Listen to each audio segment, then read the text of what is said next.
you again to please change your username. Mohon diganti Bapak Ibu dengan nama afiliasi dan juga nama Bapak Ibu agar kami bisa konfirmasi kehadiran terkait dengan sertifikat nantinya. Mohon untuk diganti sekarang sebelum kita mulai acara sekitar 4 menit lagi. Kami harap Bapak dan Ibu bisa mengganti username-nya dengan afiliasi singkat dan juga nama Bapak Ibu yang sesuai dengan registrasi yang dibuat ketika pendaftaran. Okay, so we have our speakers here today, and Professor Takano is also already here, and Professor Oki is here. Ibu Feni from ForMIND Institute is also here. So we have 4 minutes until the start. I would like to give another reminder to those who haven't changed your name yet to your affiliation and name that you use for the registration. Please do so now. So that we could confirm your attendance and that is related to your certificates. So please, if you haven't done so, please do it now. Thank you.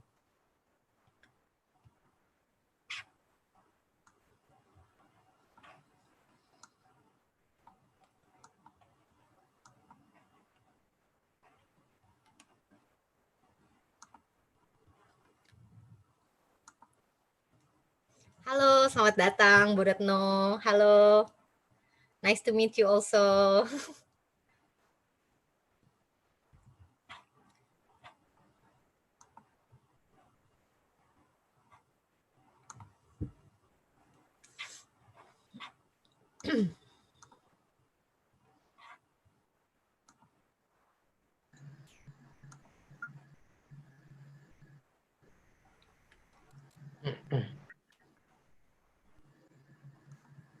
Selamat malam Bapak Ibu, masih ada beberapa rekan-rekan di sini yang belum mengganti username-nya menjadi nama afiliasi di depan dan juga nama lengkap Bapak Ibu untuk bisa kami konfirmasi.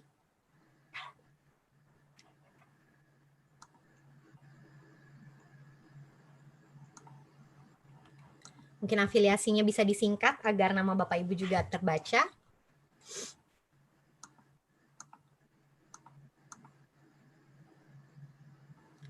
Okay, good evening, everyone. Before we start, I would like to again remind you to please change your username.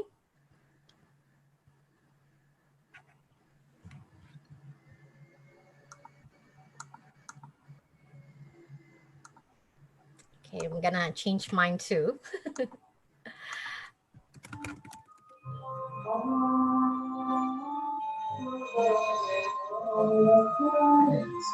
And when we are about to start, please make sure that you have all of your speaker muted. Mohon kesediaannya untuk mute terlebih dahulu speakernya selama acara berlangsung untuk menjaga kejernihan acara.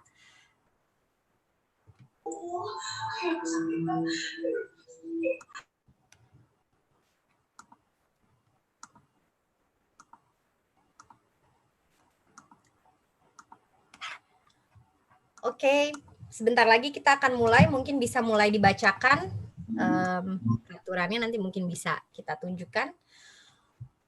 Oke, Assalamualaikum warahmatullahi wabarakatuh. Before we start, I would like to again remind you on the rules that we have already sent you by email.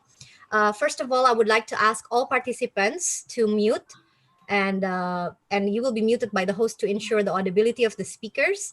And we will give a chance for you to ask questions during the talk by posting the questions using the message to all participants. And we will compile your questions and we will display your questions during the Q&A session.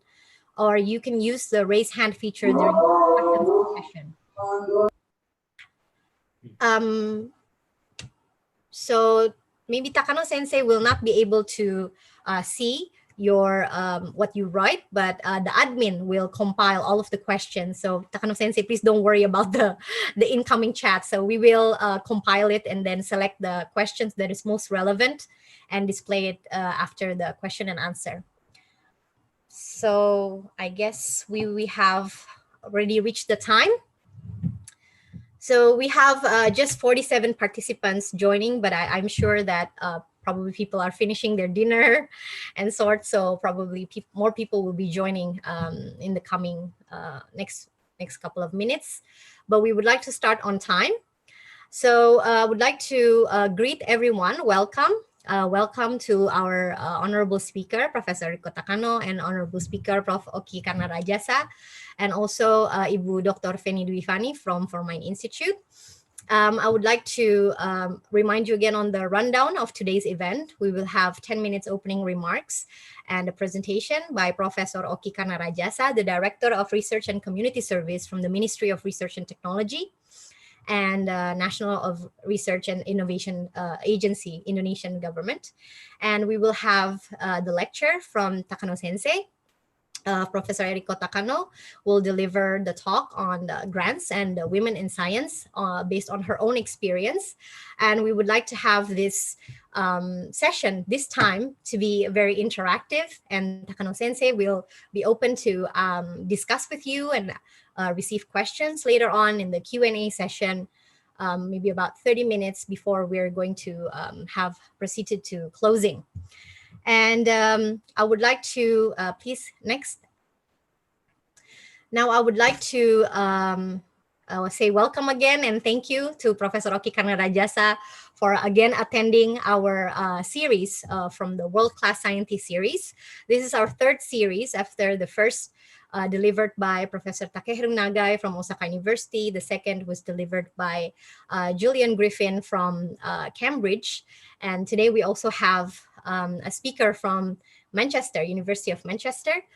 So we really thank you for your kind support to our event, Professor Oki, and we would like to have you present your talk. Please, Oki.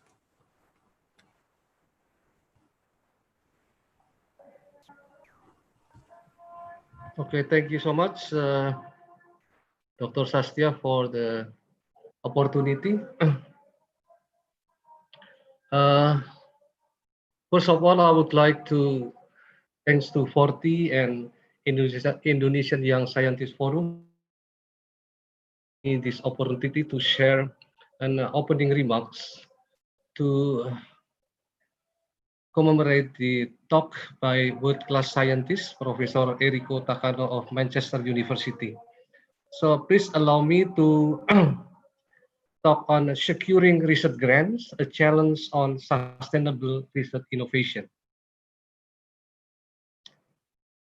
When we talk about research cycle, normally it will start from ideas and then you will formalize it into proposal that will be submitted for a research grant or research funding agency. So once you have secured the funding, then you will start performing your research, and then sometime you will have to report and make some progress regarding your research, and finally you will produce an input either in terms of publication or other intellectual property rights. To be a researcher or scientist in Indonesia is very, you can see here, based on GERD, gross expenditure on research and development per GDP, you can see here on the upper graph, Korea Selatan or South Korea, they spend almost 2.23% of their GDP for research and development, followed by Japan, and then followed by United States. And you can see Indonesia is sitting in the most below part. That means to be an Indonesian scientist, you need to be very strong in terms of obtaining research grant. And on the other hand, in the below part, you can see that almost 80%, more than 80% of national research budget are provided by Indonesian government, while from the non-government or private sector is less than 20%. On the other hand, most of the ASEAN countries, they spend or are dominated by private sector, not by the government. This is two challenges that must be faced by Indonesian scientists. So I'm as the biggest funding agency in Indonesia must admit that it is almost impossible to rely on only from government research budget. Because, for example, in the last 3 years, we have received about 20 to 30,000 research proposal per year. So this is really, really competitive. So for that reason, we also support international research grant in order to improve the quality of research by Indonesian scientists. For that reason, we have three different schemes. Number one is individual competitive grants. It's really open for Indonesian scientists, and we have given them the freedom to choose the international partner in order to make a joint collaboration. And secondly, we provide also bilateral competitive grant. For example, we have collaborated with the Newton Fund of UK under British Council. So we have several schemes, and it's been almost, I think, 7 years.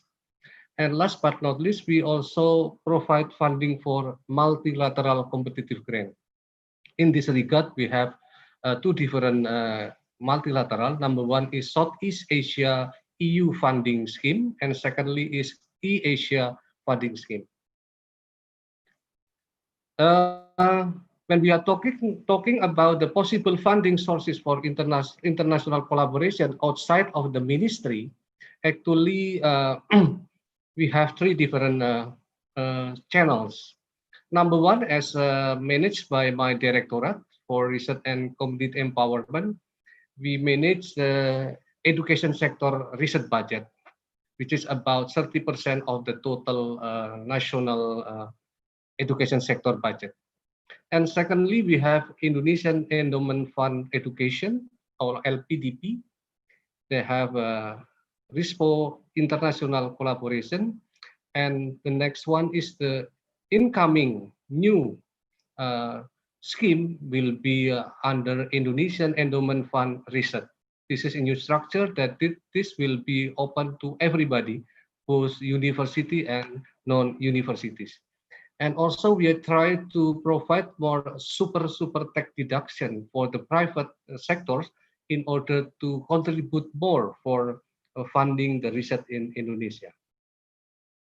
This is an example how the international collaboration, either in terms of bilateral or multilateral, have also supported the research activity in Indonesia. This is an example of the 10 biggest research funding provided by partner countries in 2019. For example, from Germany, they contributed up to 53 million US dollar, and then followed by Japan, United States, Australia, Russia, Switzerland, England, Canada, South Korea, and Netherlands. It is very unfortunate that the ASEAN country is not included in this report. And when we talk about challenges on sustainable development, in the challenge number 5, achieve gender equality empowerment all women and girls, it is stated there are 40 targets are related to gender, human rights, women and girls. This includes also how to improve the percentage of women participated in education as well as research related activities. This is I got from Ibu Feni, that she is as the judge of L'Oreal Indonesian Science Program, especially for women in science. It is stated, the world needs science and science needs women. So for that reason, we are at the ministry also try as our best to support this program. How it is implemented. So in our national research priority between 2020 to 2024, we have decided to have 9 different research focus from food, energy, medicine, transportation, etc. Especially number 9 is to accommodate multidisciplinary and across sector. So how this works? So within our online system, it's Indonesian scientists when they log in, they will have to select one research focus and then followed by topic and by team and finally by topic. And luckily, almost 90% of this research focus are GESI perspective, gender equality and social inclusion. We started this 3 years ago, and we expect that more and more women will be participated in our research grant scheme. And this is our 2020 distribution, a gender distribution of grant awardees from our ministry, that 41% are male, while 49% are female. So I think this is a good sign how we support the Women in Science program, especially in 2018, the number of female awardees that were granted for our research grant was 47%. So there is a 2% increase in the last 2 years. So I believe this will be a good sign for the next future. Finally, thank you so much for the opportunity, and I would also express my gratitude to Professor Takano for willing to share your expertise as well your experience both in terms of research grant as well as how you care about women in science. Thank you so much for your kind attention. Assalamualaikum warahmatullahi wabarakatuh. Waalaikumsalam warahmatullahi wabarakatuh. Thank you very much, Prof. Oki, for giving us a little bit of background and how the ministry supports the existence and the roles of women in science in Indonesia. And also, thank you so much for providing us with a lot of useful information on available grants from the ministry, as well as the grants that are available for international partnerships. There's also one with British Council, ya Pak ya, through Newton Fund.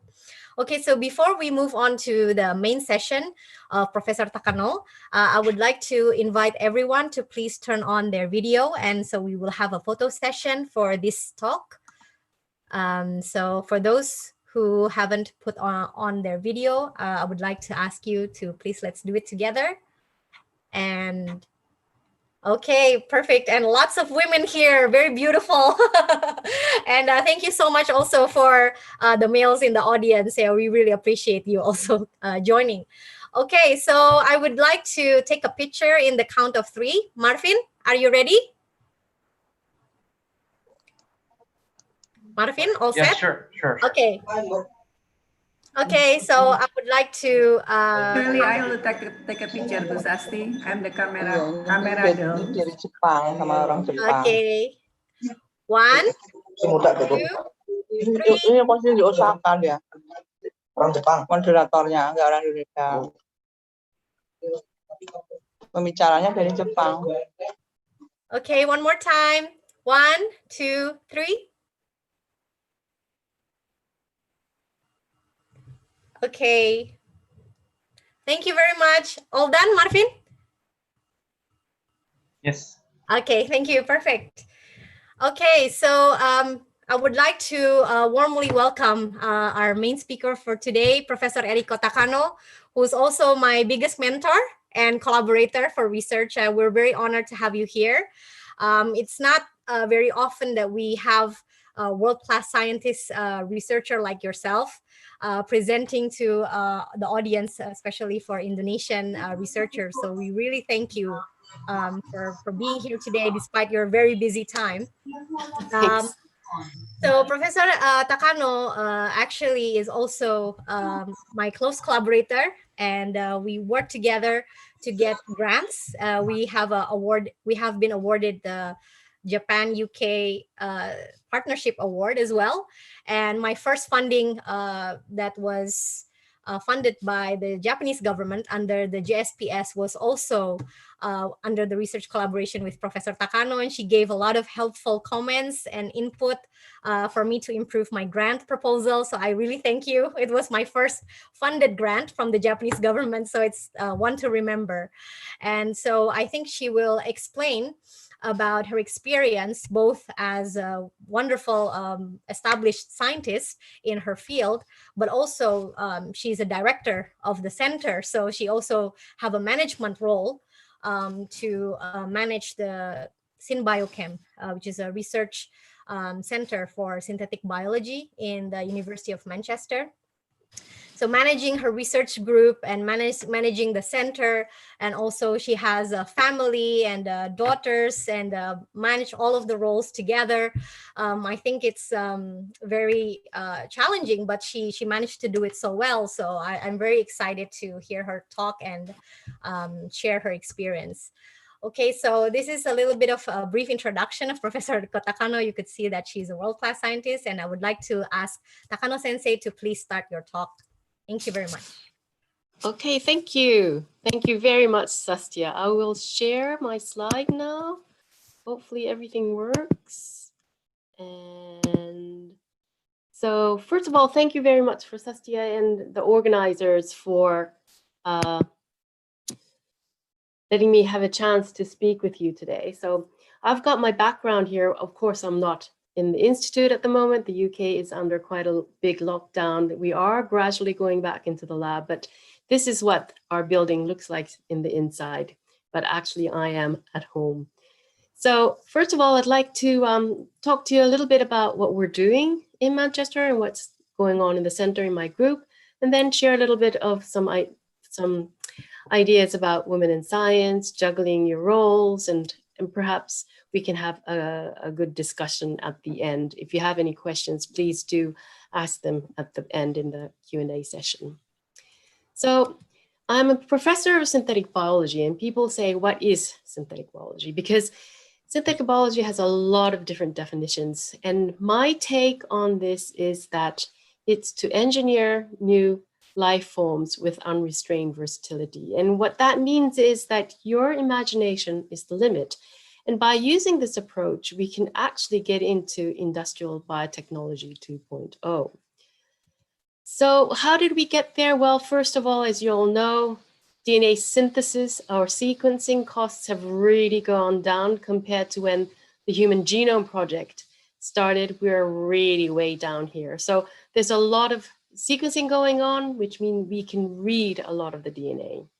At the same time, the DNA synthesis costs have also come down, which means that we can now write the DNA as we wish. So if I can give some examples about synthetic biology to give you an idea of what kind of approaches there are, the first one's probably is about total synthesis of a eukaryotic chromosome.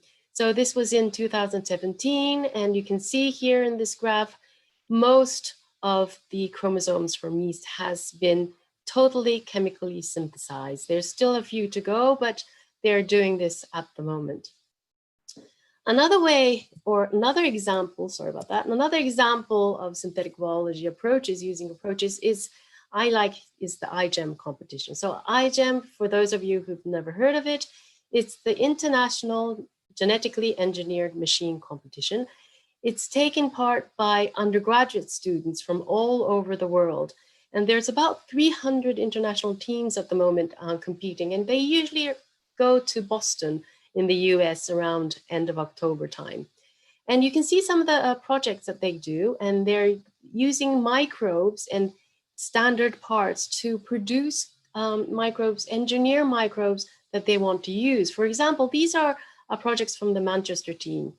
So as you all know, there's a big problem with palm oil. Palm oil is used in everything from food to cleaning material to hair material, cosmetics as well. And of course, to get those palm oil, you have to grow the palm trees. And to grow the palm trees, we have to get rid of the rainforest and start cultivating palm trees. And of course, that's devastating for all the animals that are in the rainforest and for diversification. So the teams thought, well, can we try and stop using palm oil? Can we not make palm oil in E. coli? So this was an alternative way of producing palm oil. Another project that the team, this was in 2016, so every year the team changes actually, and every year we have a few undergraduate students going into the team. And the 2016 team decided to make an alcohol patch. So Manchester is quite famous for people having lots of drink and being drunk in the streets. So they thought, why don't we make a patch where you can put it onto your skin and you can actually measure the alcohol in your sweat, and it will be a traffic system. So you have green, yellow, red. If you haven't drank that much, it'll be green, that's good. If you've drank too much, it'll become red. And so it's better to stop at the moment.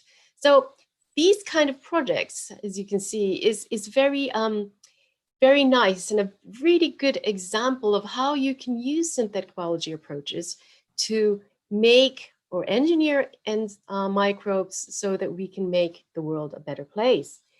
Now, there are other examples. For example, this is about producing artemisinic acid, which is an antimalarial drug.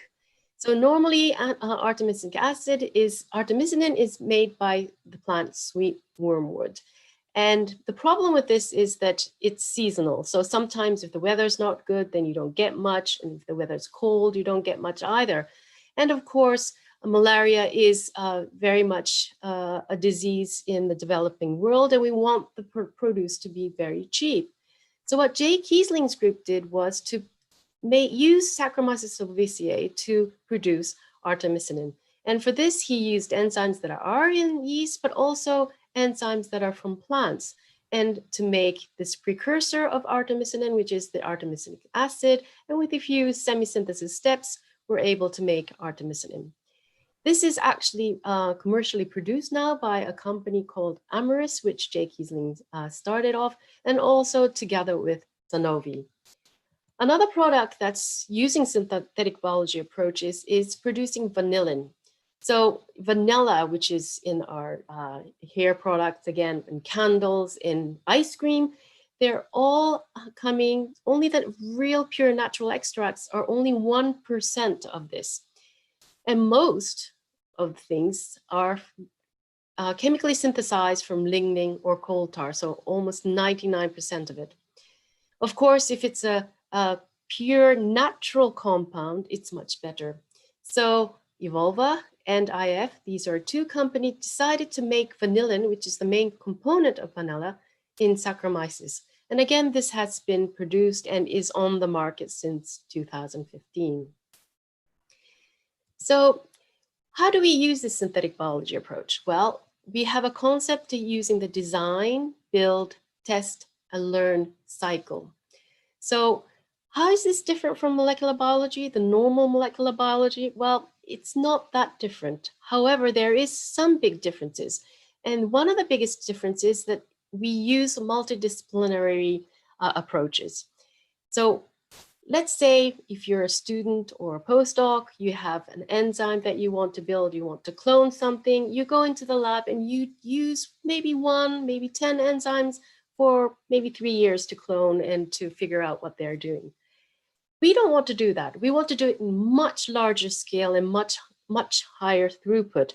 And to do that, what we really need to do is to do some in silico designing or modeling, because we can't do all of the build. We can't make all of these clones. So we need to test them, whether they work or not, in the computer in silico.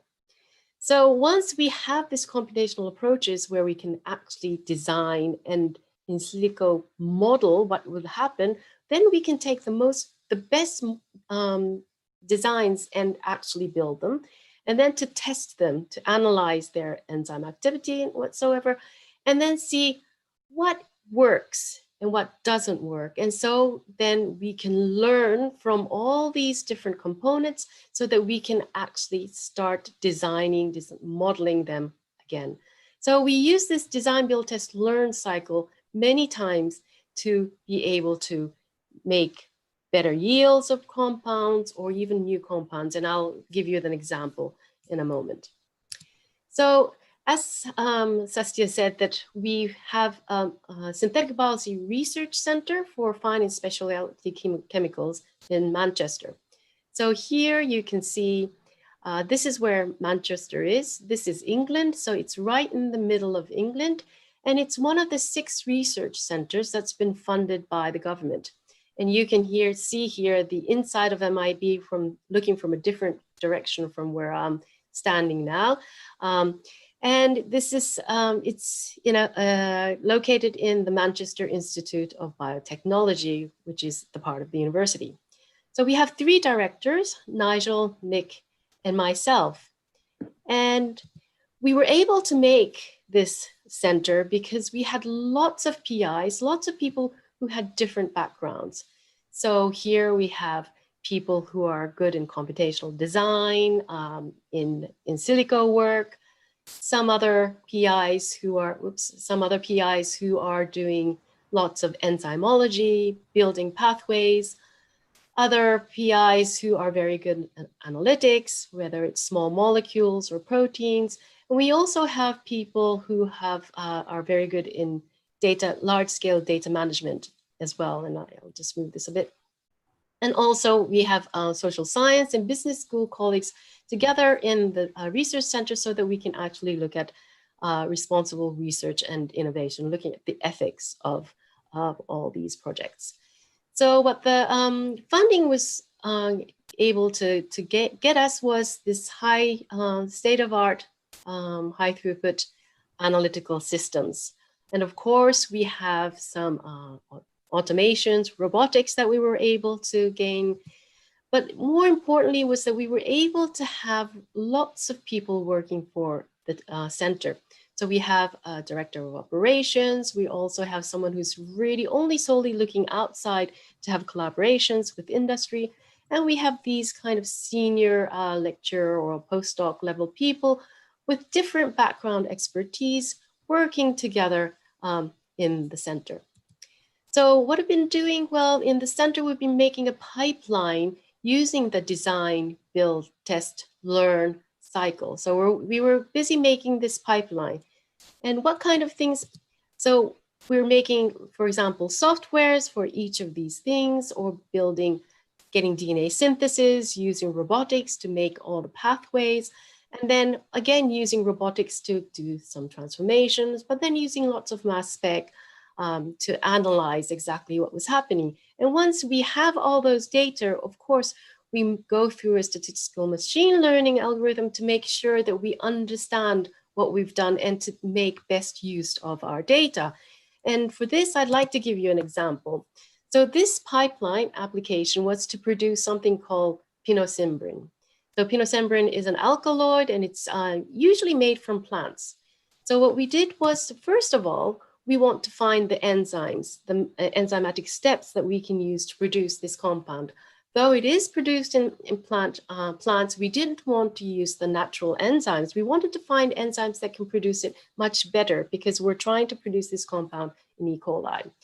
So first we selected 4 enzymes. There's 3 from Arabidopsis, 1 from Streptomyces. And if you think about these 4 different enzymes, and if you put promoters and terminators together, like this, then there's 2,592 different ways of putting this pathway together. Now that's a lot to make. So we've used something called design of experiments to get it down to 16 pathway. And this DOE does is to find the best informative pathways that we should make to analyze. And so we made 16 different pathways, actually built them, and then we analyzed them for pinosembrin production, and you can see that there's 2 to 140 micrograms per liter. In fact, when we looked at this, we found out there was 4 rules, and not everything was producing well, some were producing well, but we found there's some rules around this second and third enzyme. So using these rules, again, we made 36 different pathways. This time the number wasn't that big, so we of course built these 36 pathways, and then we analyzed them. And when we analyzed, we got up to 6.6 milligrams per liter. So this is actually 47-fold increase in production. And taking the best producer, we actually changed a little bit of the E. coli strains, tampered a little bit with the media conditions, and changed a little bit of the precursor availability. And we were able to come up to 75 milligrams per liter. And I think this is a very nice example where we are going around in this DBTL cycle twice to get a very nice, much higher yield. So this was trying to improve yield, but we can, so this was an 11-fold increase. So that was quite good.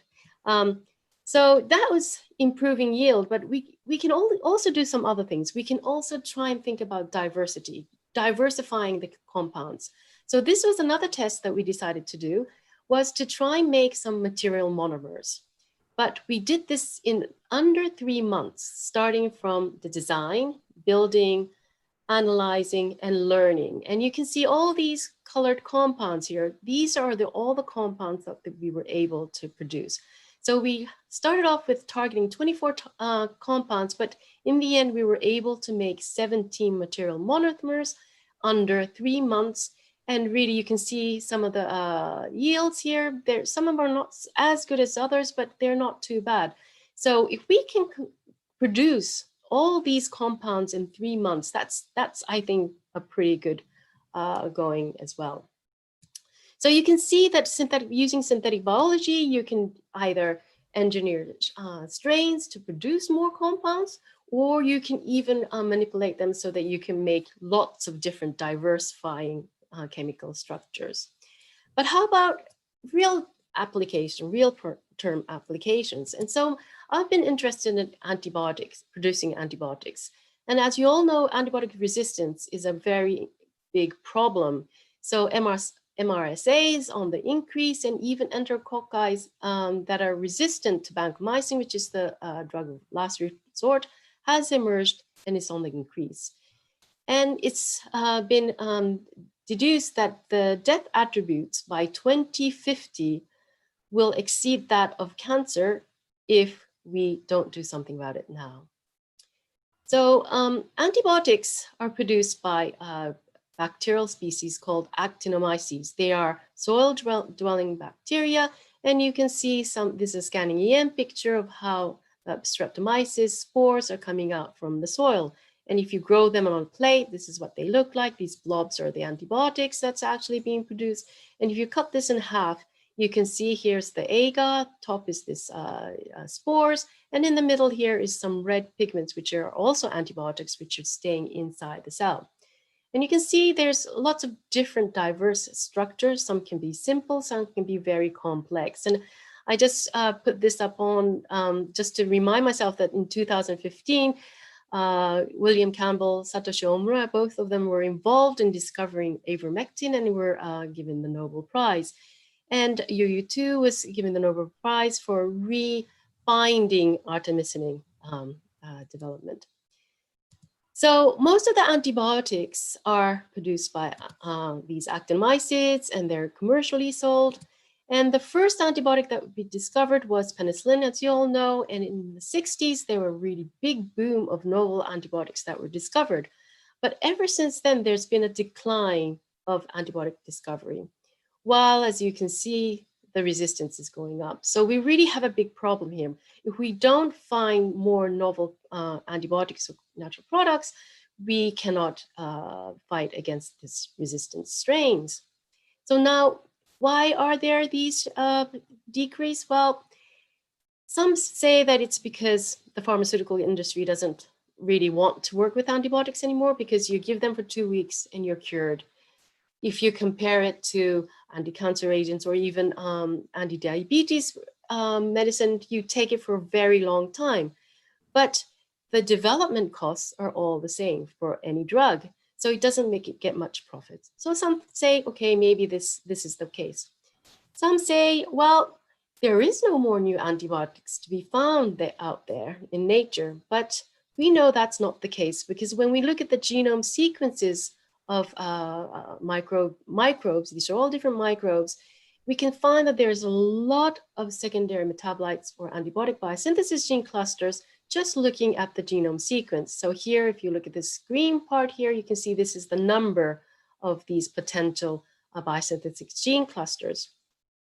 Now, if there are so many of them, maybe we can wake them up and find actually new antibiotics. And that is exactly what we're trying to do.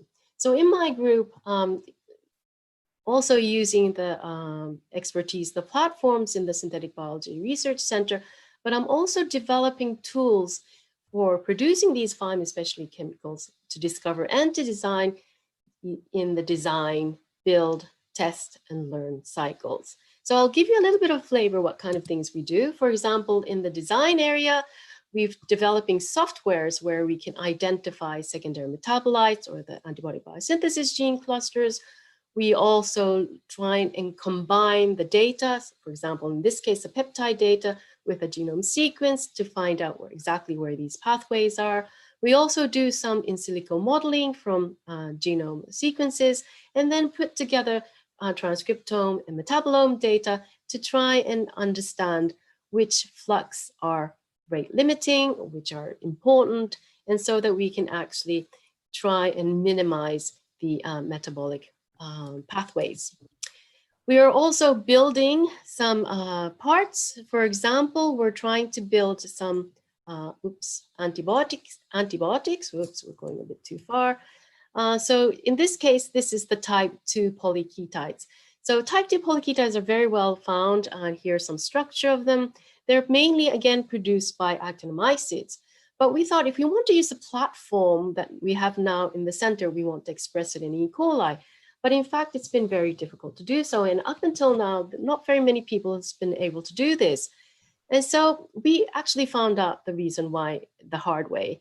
And what the problem was that the 3 enzymes that are crucial for synthesizing these type 1 PKS were not being, they were being expressed, but they were not active in coli. They were precipitating.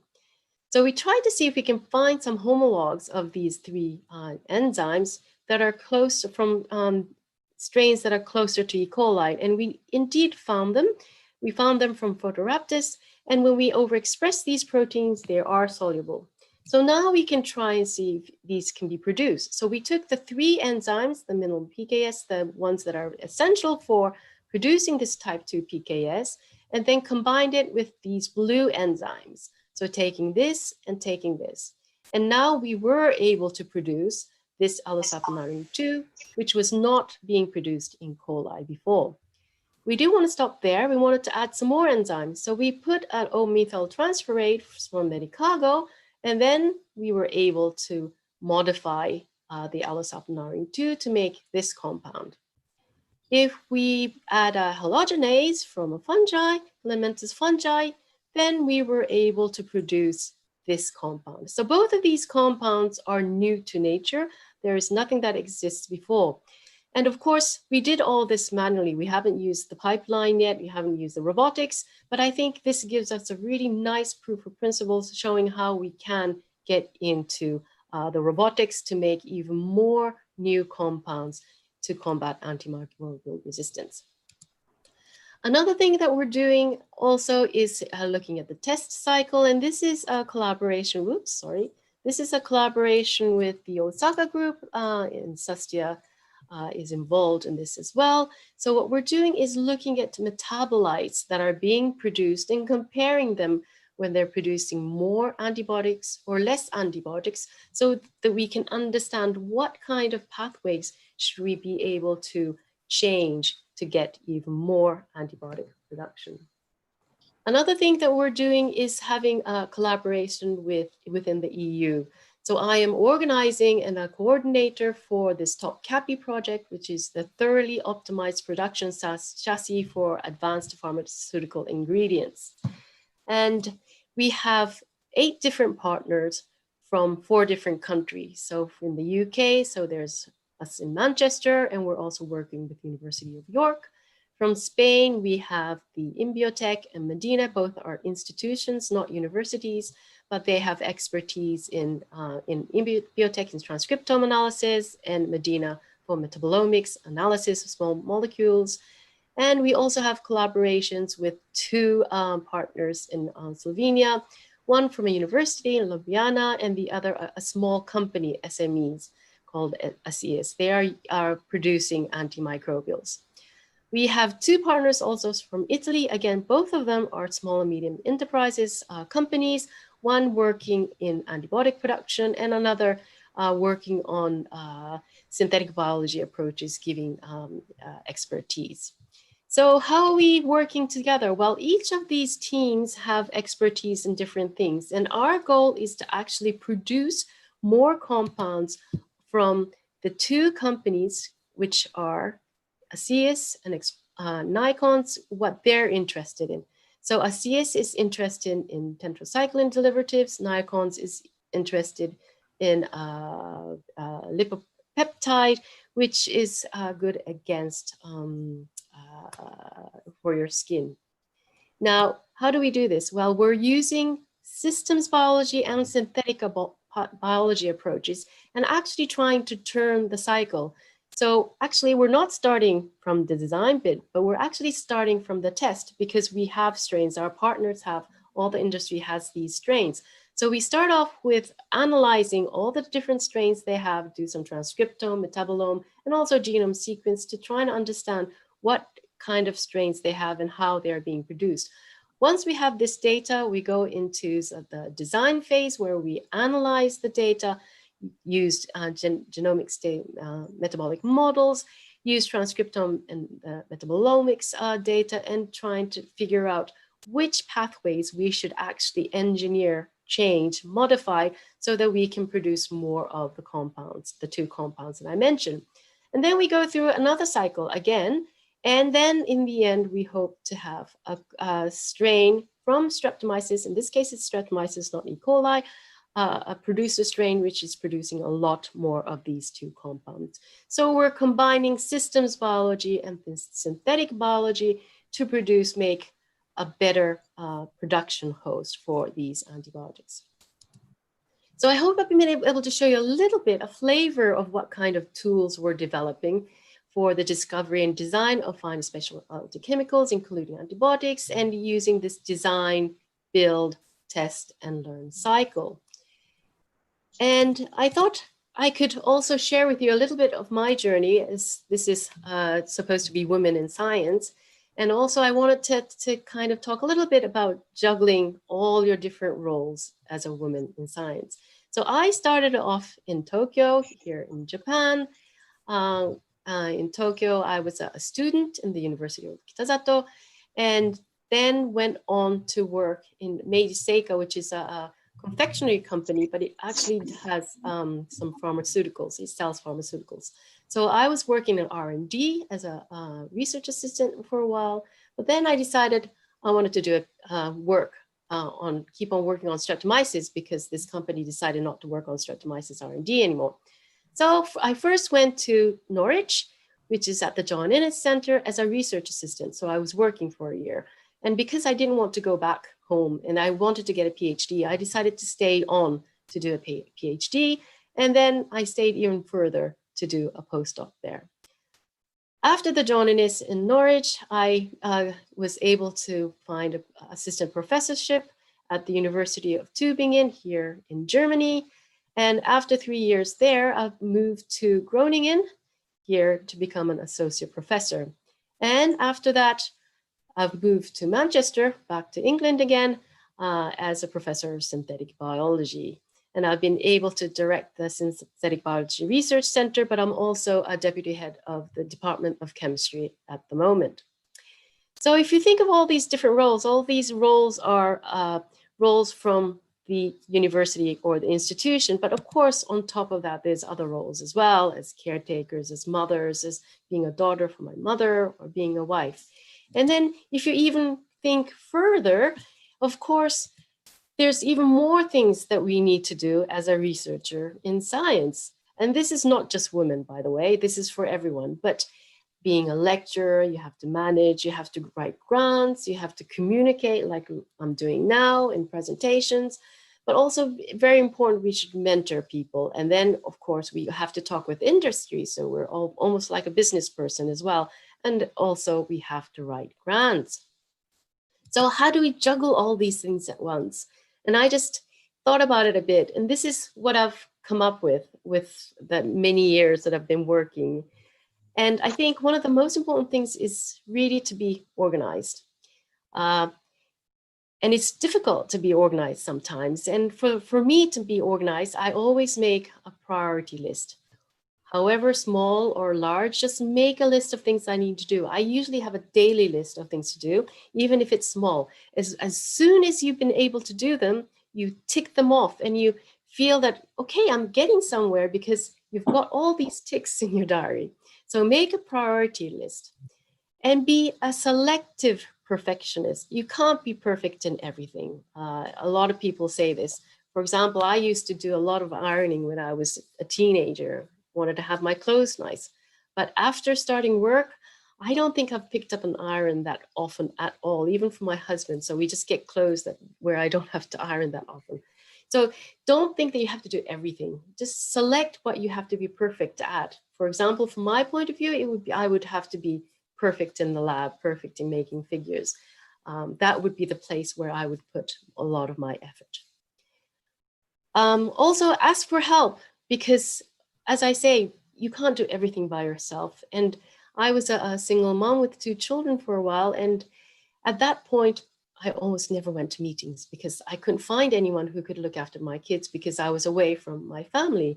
But if I did need desperately for help, I would ask for help, and they could go to their friend's house and things like this. So don't be shy and do ask for help.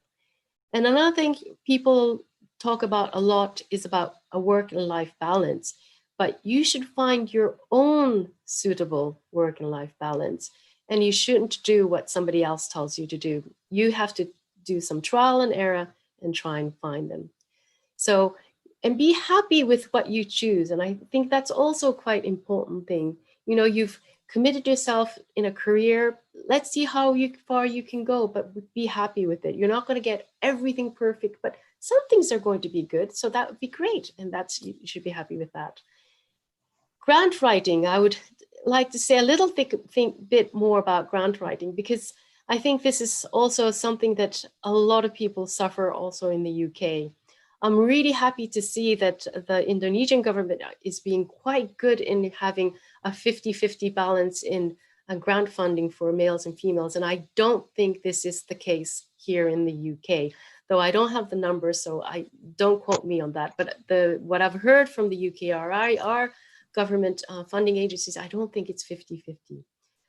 Some of the things, we had some women in science talking about grant writing. And one of the things that I was shocked to hear actually was that a lot of people found grant writing really, really tedious. And it's not the writing per se that's tedious. They didn't like the reviewers' comments. And they were so shocked and they took it so personal that once you have a reviewer's comments back, they didn't want to write a grant proposal again for another year or 2 years. I can understand that. I also have problems as well if someone doesn't really understand what you're writing about. But the thing is, you have to apply. You know, you don't sit on one and think, oh, I applied for one, so I don't have to do it anymore. You have to apply for every single grant position that you can find. You can't do that for all the different funding agencies, but I'm sure you can find different agencies where you can write your grants. Another thing, when you're writing a grant, it's also like writing a paper. You're giving your ideas, you're trying to communicate your ideas, which means you have to be very clear. Just because you write and you read it, you understand, doesn't mean that the person who's reading it, the reviewer, is going to understand everything what you're writing. Once you have a good idea and you write your grant, make sure you show it to someone, a mentor. Someone who's not really in the expertise of your area is even better, because the reviewers are not going to have 100% your expertise. They're not going to be the same. They're still in science. They'll understand the good ideas. They'll understand some of the research methods, but not everything. So you have to remember who you're writing it to and how you can make it clear. If your mentor or someone who read it doesn't understand it, it's not personal. It means that it can be better. It's the same thing for paper writing. We get all these reviewers' comments and we think, oh my goodness, why didn't they understand? But it means that it wasn't clear. And so you must try and make it as clear as possible. Okay, in short words, not long. We don't want to read long things. I review grants a lot as well, but we don't want to see long paragraphs, long sentences. We want it short and to the point. And what is exciting about this grant? What is it that we're going to all benefit from it? I think that's the big thing that you should think about. So I'd like to finish off by acknowledgements. Of course, I have my group in Manchester, the Sing Biochem team as well, and also all my collaborators at MIB. And I have very many collaborators from different collaborations that I have. And also I'd like to thank the funding bodies and thank you for listening. And if you have any questions, please do ask. Thanks. So I stop sharing the screen. Yes, you're welcome to keep your screen, or later you can reshare it again if you want to refer to it. Thank you very much. So I would like to give a big round of applause for Takano Sensei for her wonderful talk, and very inspiring also. Lots of really good messages there for all of us who are in early stage of our career, even the senior stages of our career. I think it's very relatable. And before we open to, I think there are many people who are now asking questions. I would like to ask also, may I ask first, Takano Sensei?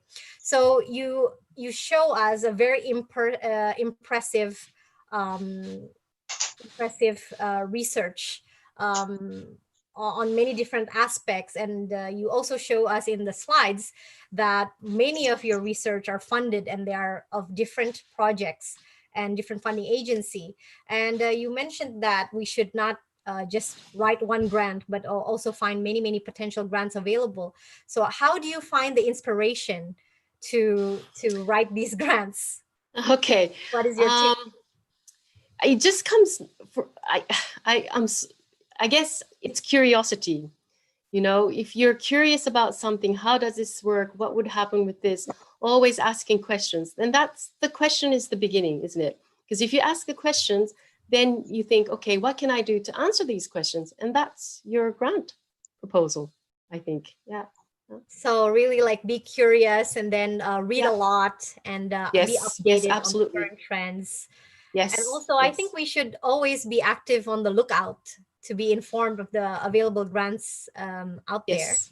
That's right. That's right. So our university has a system where we're automatically told what kind of grants are open, which I don't know if all the institutions have things like services like this, which is really useful, very, very useful. Yeah. And the second question is usually, I think you have an experience as a person who writes the grant and also as a reviewer point of view. And can you tell us maybe in 3 or 5 criteria, usually what makes a successful grant application? Yeah. So you can look into, I think the best place to find these keywords, go to the ERC, the EU ERC funding applications. It's novelty, timeliness, is it possible to do? Can you show that you can actually do it? So you need to have preliminary data as well too. And how convincing is it? How it's not just about the novelty, but how is it going to be applied? How is it going to be used in society? How is it going to progress our scientific understanding? I think that's the bits, yeah. So if these 5 things are answered very clearly and written and communicated clearly, usually it has a very high chance of getting funded. It has a high chance. So if I can say, when I review these grants, usually there's 3 different sections, okay? So the top guys are the ones who all will get it. It's a brilliant grant proposal and there's no question whatsoever. And then you have the bottom part where it's absolutely no good, okay, just chuck it out. But then the majority of the grants, the applications are in this middle bit where it might go, it might not go, right? In this middle bit is what I always say, and with some of my colleagues as well, is a lottery. Because it depends on who you get as a reviewer. There might be a reviewer who really likes your proposal. There might be a reviewer who really hates your proposal. So then you have a very low score. So in the UK, we usually get about 3 or 4 reviewers, comments, and they give us marks, whether if it's from 1 to 5, 5, 4, 3, 2, 1. And with the 4 different reviewers, you can get someone who gives a 1 to a 5. So it really depends on the reviewer's comments. And that is something, even if it's a perfect application, you just don't know what's going to happen. Yeah, so it's really sometimes Di lottery UK. also, like Yeah, yes. luck of the Yes, draw. Similar Yeah. also when we write scientific papers, sometimes also we get like really nice reviewer who actually spend time and give constructive comments, and some who are just like, yeah, just not interested and then don't bother to.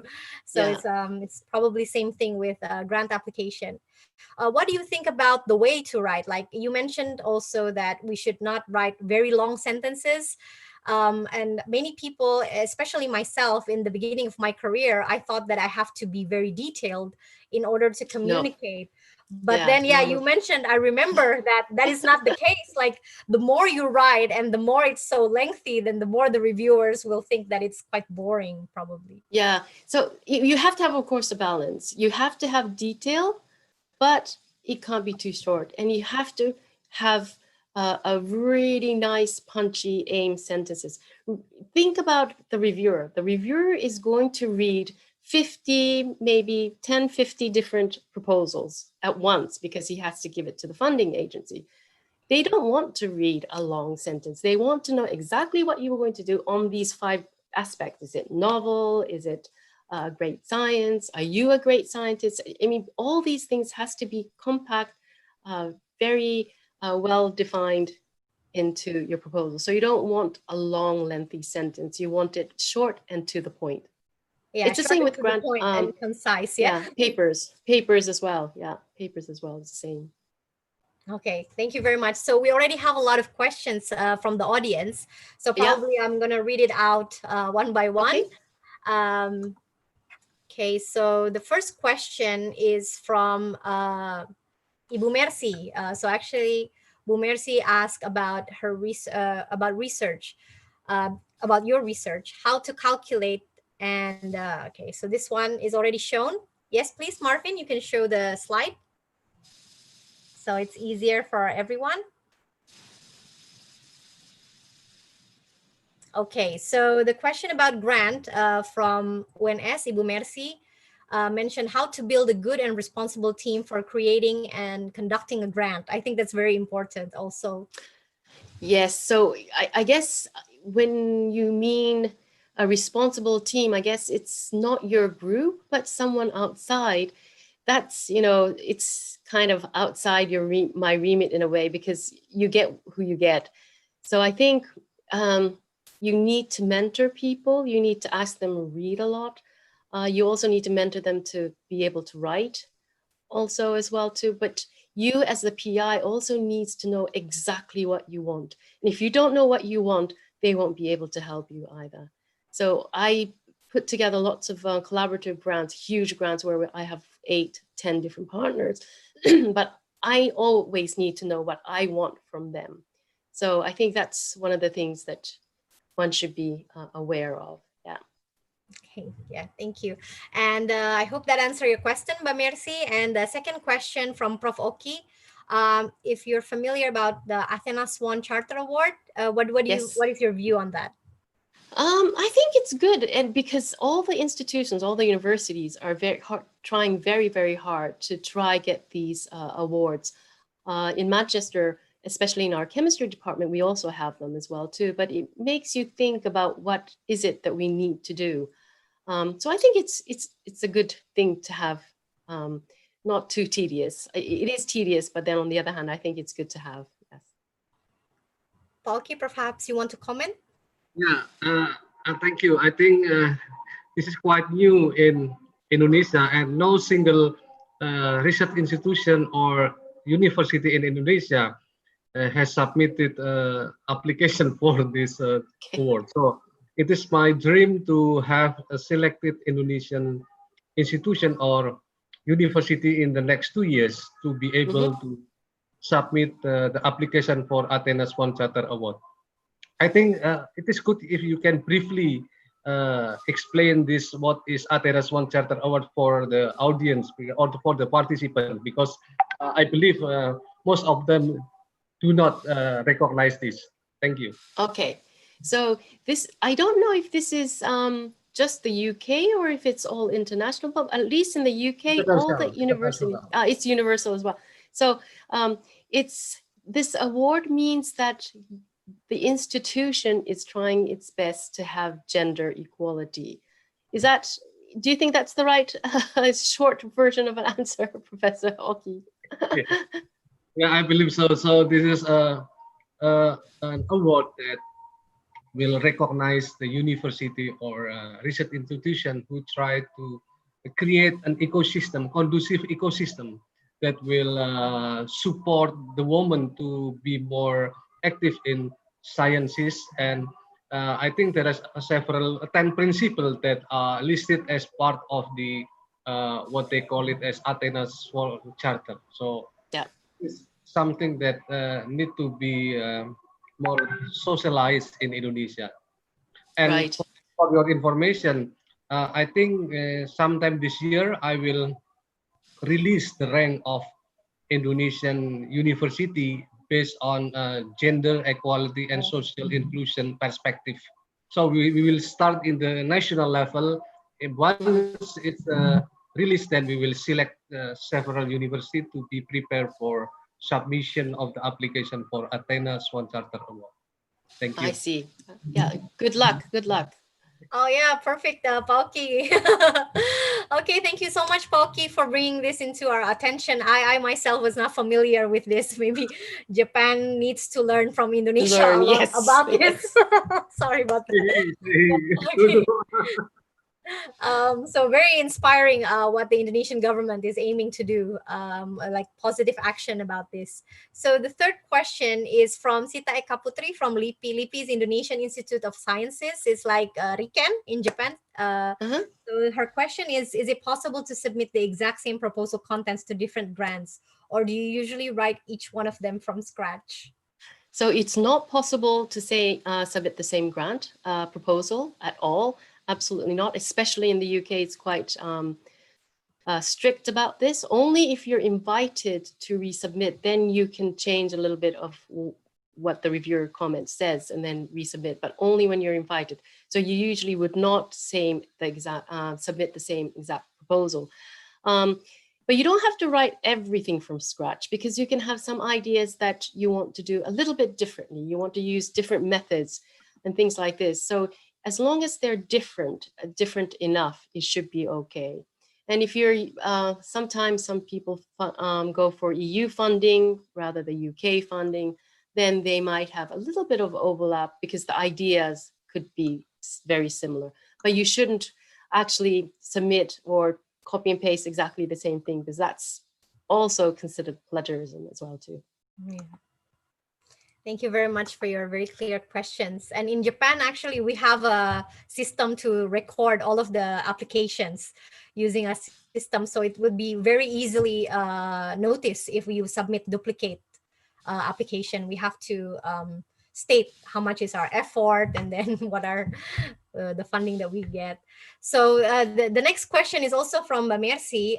She's also a mother and a researcher, and soon she will be joining as a PhD student. She already received the scholarship. She wants to ask about creating life balance. It's very interesting. And what kind of activities do you usually do? You mean out of work or with work, or to have life balance? To create the life balance. To create the life balance. What kind of activities? Yeah, it's up to people. I must admit, I'm very bad actually. So when I had the kids, looking after the kids is mostly everything I do apart from work. So either at work or I look after kids. And now that the children are at university now, I have more time, but I tend to work a lot more than actually doing a lot of free time. So when I do have a free time, I like to go out for walks in the nature. This year we can't go on a summer holiday, but we'll just stay around the UK and probably go for walking holidays. I also like to read books. So I often read books, and also watching a bit of films as well to just relax, if that's the right word for it. Yeah. Yes, I guess it's very your answer is very honest, because I also experienced when my daughter was still little, like that's all we do. It's very little time for ourselves when the kids are little. And I think many of us who are the participants here, who are female researchers, probably can relate to that. And what do you do to keep going? I mean, like, what motivates you whenever life gets tough, you know, and you feel like you're very tired and you're so confused on how to set your priorities? I sleep a lot, actually. I'm a person who needs lots of sleep. But the other thing is, though, you have to be happy with what you're doing. So you have to really like science. You have to like being in the lab. If you're a young researcher, you have to like, you know, communicating with people. And I think that's the biggest driver. You have to really love what you do, or else I think it's difficult to keep on going. And difficult to justify to do so much things. There's so many things, you know, like if you don't like what you do. But I've never regretted it. I think it's been busy. There was hard times, but in the end, again, I think I like what I do in the lab doing science, and that keeps you going. And I think a lot of us here probably have children who are still in school age and they're still quite young, and there's a lot of feeling of guilt, you know, Takano sensei, like we don't know whether they're gonna end up okay, but you have already passed that, and your children are now already in the university. So what do you feel looking back? Like, do you? So I agree with you totally, because I felt guilty as well, and I think this guilt still goes on. So even if my kids are at university, I sometimes still feel guilty. But I always say to people that, you know, if you're happy, if the mother is happy, the children always look at you and they will remember, that you're working really hard and be proud of you.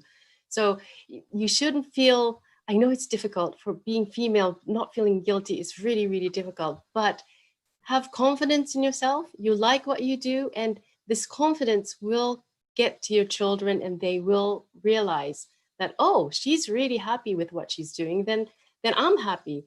Imagine if you're, you know, not in science, but you want to be in science and you're miserable all the time, the kids will pick this up very quickly. So I always say to the young researchers who are thinking about whether they want to stay in science or not, what you should think about is what you're happy, that you should be happy. If you're not happy, no one else in the family is going to be happy. So if you're happy moving to a different country, the kids will understand sooner or later. They might be really, you know, screaming at you at one point, which my kids were like that. They were going, oh, it's your fault that we're moving into a different country and I have to learn a new language, blah, blah, blah. But in the end, now they're happy that they've done it. They've even said, oh, I should have done even more. I should have learned even more language. We should have gone to more different countries. So even if it's difficult then and there, carry on. You have, as long as you're happy with what your choice was, everybody else will follow. Absolutely. Oh, that's very nice. And if I could have one more question from me, there's one thing that usually people don't notice, that as a female, we actually have the time that we cannot be as productive as we want it to be because of the extra role that is usually burdened to women. And Absolutely. In Japan, they try to do a positive action whenever we apply for grants. They give now like a statement whether if we have some off period, we can explain to them, and that they will take that, like, you know, be more lenient as to why we are not a productive scientist during that person. But I guess you also experienced that throughout your journey. Finally you become a professor, but had you not have a family, probably you would have it sooner. I'm not sure, but do you feel like sometimes you have to kind of like take a step back and then like slow down in order for you to focus on your family? Yes, absolutely. So like I said, at one point, I just didn't go to meetings. I couldn't go to international meetings, even national meetings I couldn't go to. So there is a point in time that you have to step back. But stepping back doesn't mean that you're stopping your work. You can do other things. I don't have to go to a meeting. I can still read, I can write grants, I can still work in the lab. So think of something that you can do. If you're busy, too busy, and you can't really do really creative work, well, maybe there are some things that you can do something else, like a bit of reading to settle down, maybe even doing stupid calculations that you had to do, you know, when you can't really be creative. So you have to figure out when is the best time for you to do these certain things. And if you only have 5 hours, that's okay. Just do your 5 hours and wait for your next step. Yeah. Ceci, you're muted. Okay. Yes, I'm just telling my daughter to please don't turn on the video because people might hear. So my daughter's right here. Okay. Okay, so that's one of the roles, you know, like juggling Yes. between the two roles, being a moderator and my daughter's here. So do we have another question, admin? Okay, so there's a question also about your research. So how to calculate and prevent any possible dangerous effects that might happen in the future from activity of synthetic biology. I think there's a fear on that. And what do you do in the early stages of searching for antibiotic compounds? Okay, so antibiotics per se, I don't think is dangerous. I don't know if you mean about using synthetic biology for other the activities. Engineering of the Yeah. So there are several steps which is taken to stop this, and that's why this RRI, or Responsible Research and Innovation, is also very important. So let's say you wanted to synthesize DNA. Okay, synthesis is easy. You order it from a company. But if you're not a proper institution, you cannot order DNA to be synthesized. They will check your background. They will also check your DNA sequence. If it's potentially toxins or are trying to make new polio again or whatever, they again will check that and will be flagged. So it's not very easy to just do DNA synthesis as one would think, but there are regulations there where it stops. Again, also with some of the US or even FBI comes along to these synthetic biology, the IGEM meetings, and they start asking questions, but about DIY synthetic biology. So you do it in your garage. I don't think it's that easy.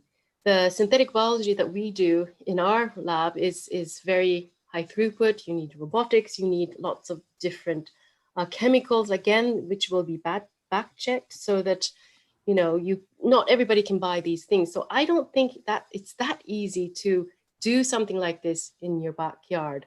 And of course, there's checks as well. So there are different levels of checks to make sure that these kind of things don't happen. And also the second question is, I think from a natural product scientist, in Indonesia, we have so many people are still working on the discovery of new antibiotics. And perhaps you could tell us a little bit about your experience when you study the antibiotics. So you mean by screening, natural product screening and things like this? Yeah. So I think there's a lot of groups, Indonesia, also Malaysia, in the Americas as well. They have such wide, potent variety of natural resources that you can use. And I think it's a good idea, very good idea, to do these natural product screening. So I never did a natural product screening. I was more of a molecular biologist, but when I was working with Professor Omura in Japan, so he has a complete screening team, just screening lots and lots of samples. And I would urge anyone who's doing this to please keep on going and maybe perhaps team up with using all these international grants with other countries, whether it's the Europe, UK, States, Japan, who have a little bit more molecular biology background, and you can work together to get it even understanding a lot better. I think that would be a good idea. Yeah, so if we can incorporate like the latest technology, it will make the screening more efficient. And combining with the mega diversity that Indonesia has, probably the chances are huge. And actually, Professor Oki is a marine biologist, if I'm not mistaken, yeah, Oki. So to untap, it's this from deep sea, for example, like lots and lots of potential from the sea. Okay, so do we still have any more questions? We have a lot of really nice comments actually, Professor Takano, if you could see the comments, and everybody Okay. feels really impressed, and we are very inspired. And I think the females here are very encouraged and probably think that, okay, I'm probably not doing so bad myself. Yeah. Um, Could you put these comments together and send it to me later, Sastia? That would be really nice. Share it with us. Yeah. Yes, I will.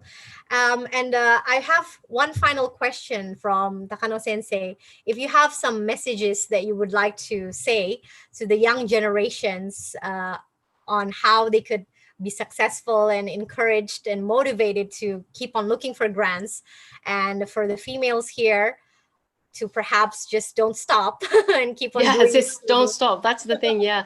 So like I say, grant writing is some parts a lottery. So even if you don't get it, don't think that it's personal. It's not personal. It's not personal at all. So just keep on tackling. But of course, you have to figure out what is it that I did wrong and trying to learn from it. So make sure you have a mentor, a really, really good mentor. It doesn't have to be someone from the same topic, even the same university. You can have someone from outside. So make sure you have a mentor and someone who supports you in writing all these grants. Because I've failed a lot. There was a question there, have you failed any grants? My success rate is probably around 20%. Now that's a good, 20% is good, 20% is to tell you the good, truth. but So you can think how many grants proposals I have to put in all the time. Yeah, so that's just the way it works, I'm afraid. Yeah, so the more grants you put in, and the more chances you have. Yes. Yeah. And of course, to write the grant proposals, you need the papers, because you need the papers, preliminary work and papers, to be able to show that you can do these things. So paper writing is also very, very, very important. It's like a package and a cycle, right? Once you Yes. get into a bad cycle, then like no grants, no paper, then no paper, no grants, then Yeah. yes. Okay, so there's one more question, I think. Oh, okay, no, they're introducing themselves. So basically, a lot of comments coming to me personally says that this is a very, very encouraging and motivating and inspiring talk. And we would like to thank Professor Takano once again. Like, please turn on your audio and let's give a big round of applause to Professor Takano. Yes. Thank you. Thanks very much for listening, everyone. Thank you. And as a part of our appreciation, Takano Sensei, we would like to show you a little bit of a gift from us. Yeah, so we made this for you as a thank and our gratitude. And you wearing batik with a background of Mount Bromo. Yeah. This is in East Java, Indonesia. One of the best picture spot in Indonesia. So I hope one day you can visit Indonesia, and we really thank you for sharing your wisdom with the scientific communities in Indonesia. Okay, thank you very much. Thank you. Thank you, Sastia. And good luck to everyone. Yes, and to summarize, Takano Sensei give really good tips on how we could be more successful scientists in balancing our work life as a female in science. First of all, be organized. Don't be afraid to ask for help. You should make a priority list and be a selective perfectionist. I love this word. And find your own work-life balance. Okay, so next we would like to, please go to the next slide. And we would like to close this event by thanking everyone for your really lively participation. And thank you for so much for your support. And please don't forget to subscribe to our YouTube channel, in ForMIND Institute. The talk will also be available there. And I would like to remind you again on the last series on the World-Class Scientists ForMIND Institute series. And the last one also will have a title on women in science. And Professor Jessica Lasky-Su from Harvard University will be talking about how to establish yourself in the field, about team building and things like that, and build a collaboration. And it will be next week. If you haven't registered already, please register. And next, please. Yes, so if you would like to rewatch the excellent presentation by Takano Sensei, we will distribute the material, and also for the YouTube in ForMIND Institute, please support us by liking, comment, and subscribe. Next, please. And I would like to inform to all of you who are in attendance, we are checking your attendance by confirming your name matches with your registration, and the certificate will be distributed by email, the e-certificate at the latest 7 days after the event.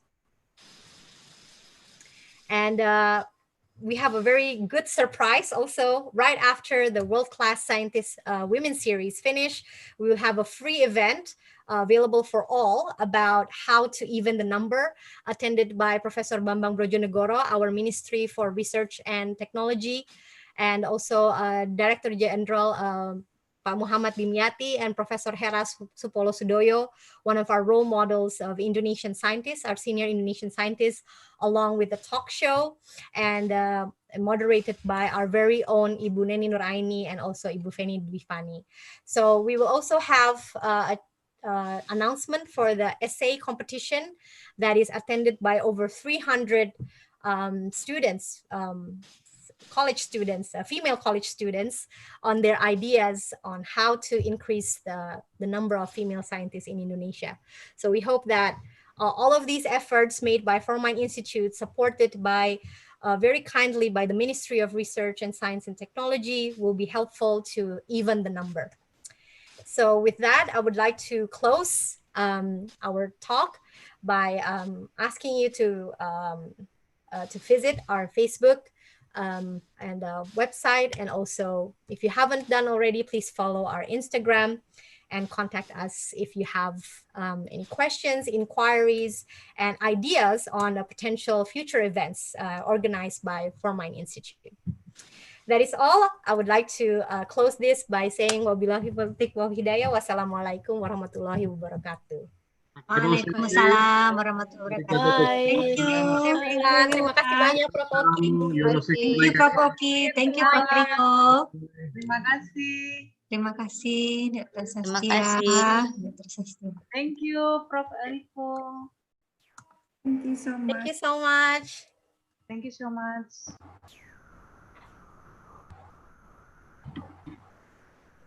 Salam sehat dari Papua. Wah, salam dari Osaka. Senang sekali ada yang join dari Papua. Selamat datang Ibu. Iya, terima Kita kasih. ada yang dari Aceh sampai Papua hadir di sini malam ini. Terima kasih banyak atas partisipasinya. Bahagia sekali. Terima kasih bisa join. Baik, semoga nanti yang bisa